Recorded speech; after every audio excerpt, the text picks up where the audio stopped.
નમસ્કાર દોસ્તો, સ્વાગત છે આપ સર્વનું તમારી પોતાની યુટ્યુબ ચેનલ ઓશન જ્ઞાન લાઈવ પર. આજે આપણે ધોરણ 10ના ગુજરાતી વિષયનો પાઠ નંબર 2 જે છે તેનું સ્વાધ્યાયનું સચોટ અને સંપૂર્ણ સોલ્યુશન આજના આ વિડીયોની અંદર જોવાના છે. તમે જોઈ શકો છો ધોરણ 10 ગુજરાતી પાઠ નંબર 2 રેસનો ઘોડો, તેનું સ્વાધ્યાયનું સોલ્યુશન. અને સાથે સાથે આપણી આ ચેનલ ઉપર ધોરણ 10ના ગુજરાતી વિષયના દરેક પાઠના સ્વાધ્યાયના સચોટ અને સંપૂર્ણ સોલ્યુશનના વિડીયો અને પીડીએફ મુકાઈ ચૂક્યા છે, જેની લિંક તમને નીચે ડિસ્ક્રિપ્શન બોક્સની અંદર મળી જશે. તો જરૂરથી દોસ્તો તેનો પણ અભ્યાસ કરી લેજો. ચાલો તો શરૂ કરીએ આપણે પ્રશ્ન નંબર 1 થી. અહીંયા આપણને કહ્યું છે, શું કહ્યું છે જુઓ. પહેલા આપણે પેન લઈ લઈએ, બરાબર. સરસ મજાની આપણે પેન લઈ લઈએ કે ભાઈ સાચો વિકલ્પ પસંદ કરો. પહેલો સવાલ, વિનુ કાકા વાત વાતમાં કહેતા, શું કહેતા? કે નિશાન ઊંચું રાખવું. શું કહેતા? નિશાન ઊંચું રાખવું. બીજો સવાલ, અંકિતના માતા પિતાનું સ્વપ્ન હતું કે, તો જવાબ આવશે વિકલ્પ બી, તે ઉમદા માણસ બને. ત્યાર પછી છે પ્રશ્ન નંબર 2, એક એક વાક્યમાં ઉત્તર લખો. એમાં પહેલો સવાલ, અમેરિકામાં રહેતા ડોક્ટર સૌરભ પાસે કોના માટે સમય નથી? તો જવાબ, અમેરિકામાં રહેતા ડોક્ટર સૌરભ પાસે પોતાના માતા પિતા માટે સમય નથી.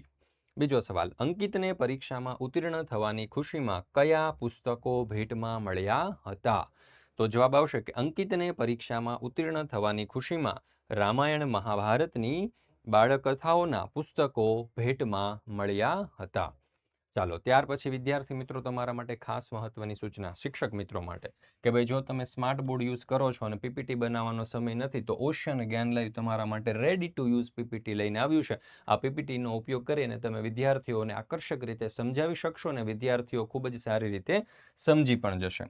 અહીંયા સમયની પણ બચત થશે. રેડી ટુ યુઝ પીપીટી આવશે, તમારા નામ અને લોગો સાથે આવશે. આકર્ષક ચિત્રો પણ એની અંદર આપણે મૂકેલા છે. ધોરણ 6 થી 10ના બાળકો માટે ગણિત, વિજ્ઞાન, અંગ્રેજી અને સામાજિક વિજ્ઞાન જેવા વિષયો માટે આ પીડીએફ ઉપલબ્ધ છે. એકાઉન્ટ, સ્ટેટિકો, બીએ અને અંગ્રેજી માટે ઉપલબ્ધ છે ધોરણ 11 અને 12માં.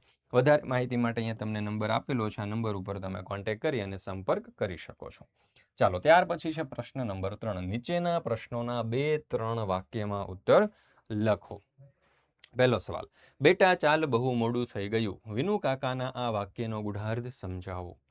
તો જોઈએ ઉત્તર. બેટા ચાલ બહુ મોડું થઈ ગયું. વિનુ કાકાના આ વાક્યના ગૂઢાર્થમાં વિનુ કાકા આ વાક્ય ગૂઢાર્થમાં બોલે છે. સૌરભ ભણી ગણીને અમેરિકામાં ડોક્ટર થયો.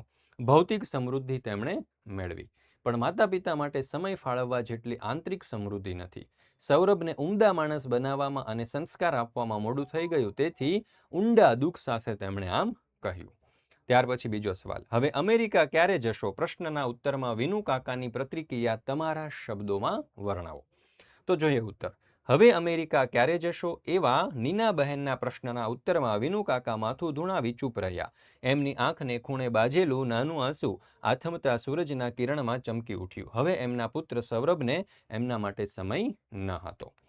ત્યાર પછી તમારા માટે એક મિત્રો ખાસ મહત્વની સૂચના કે ધોરણ 9 અને 10ના વિદ્યાર્થીઓ માટે આપણે ઓનલાઈન ટ્યુશન ક્લાસીસ શરૂ કરેલું છે. તમે ઘરે બેઠા અભ્યાસ કરી શકો છો તમારા ફોનમાં, તમારા લેપટોપમાં, બરાબર છે. જેની ફી આખા વર્ષની મિત્રો માત્ર 1999 રૂપિયા છે. જ્યાં તમને દરેક પાઠના આકર્ષક પ્રેઝન્ટેશન સાથે સમજૂતી આપવામાં આવશે, સાથે સાથે ડાઉટ પણ સોલ્વ કરવામાં આવશે. તમે લાઈવમાં શિક્ષકોને પ્રશ્ન પણ પૂછી શકશો, એમસીક્યુ ક્વિઝ પણ આપી શકશો.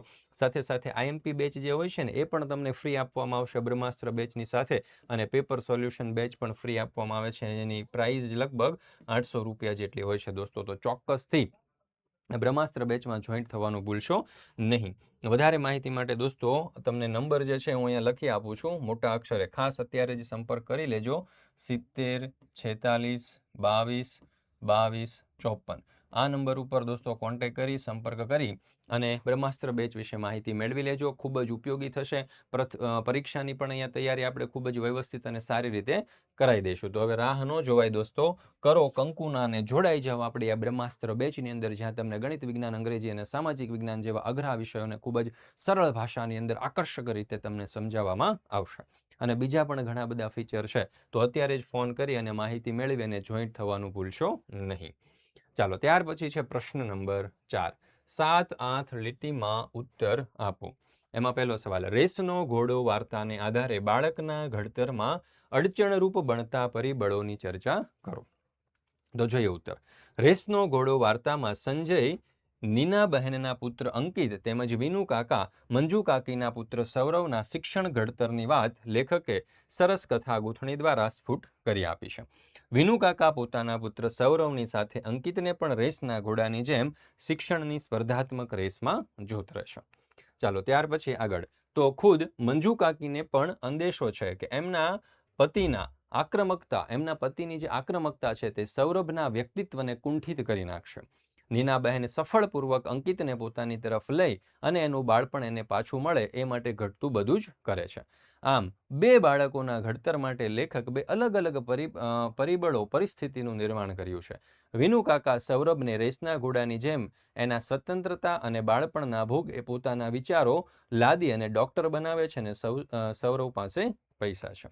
પણ મા બાપ માટે પ્રેમ, સમય કે ફરજ નથી. બીજી બાજુ નીનાબહેને અંકિતને એના સ્વતંત્રતા અને બાળપણ આપી અને મા બાપ તરીકે કરવું જોઈએ તે બધું જ કરે છે.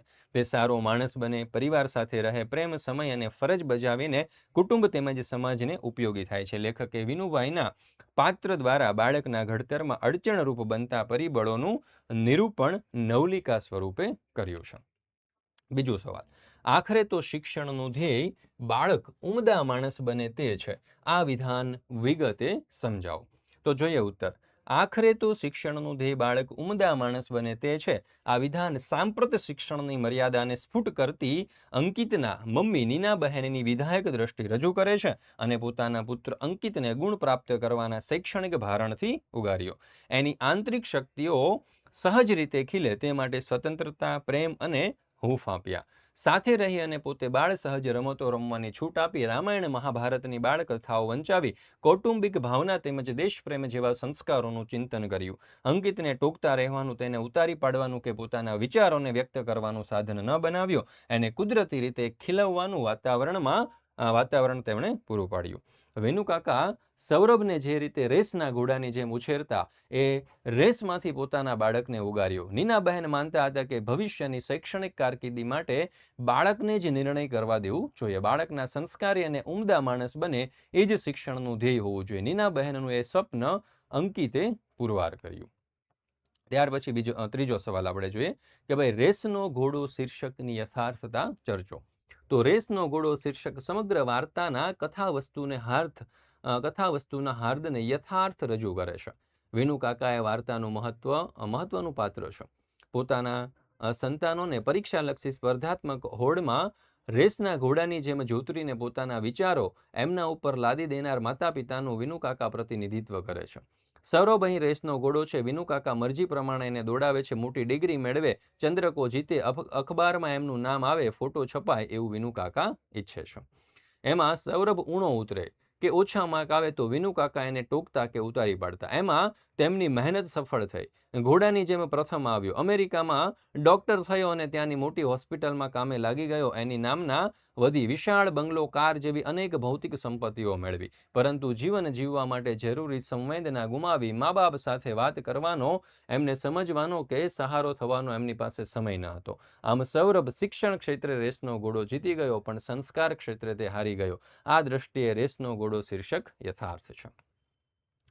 ત્યાર પછી આપણે આગળ જોઈએ તો અહીંયા આપણું આ ધોરણ 10નું ગુજરાતી વિષયનું પાઠ 2નું જે સ્વાધ્યાય છે પૂર્ણ થાય છે. ફરી મળીશું મિત્રો આપણે ધોરણ 10ના ગુજરાતી વિષયના પાઠ 3ના સ્વાધ્યાયના સચોટ અને સંપૂર્ણ સોલ્યુશન સાથે. મિત્રો આપણી આ ચેનલ ઉપર ધોરણ 10ના ગુજરાતી વિષયના દરેક પાઠના સચોટ અને સંપૂર્ણ સોલ્યુશનના વિડીયો અને પીડીએફ મુકાઈ ચૂક્યા છે, જેની લિંક તમને નીચે ડિસ્ક્રિપ્શન બોક્સની અંદર મળી જશે, તો જરૂરથી તેનો અભ્યાસ કરી લેજો. જય હિન્દ, જય ભારત અને જય જય ગરવી ગુજરાત.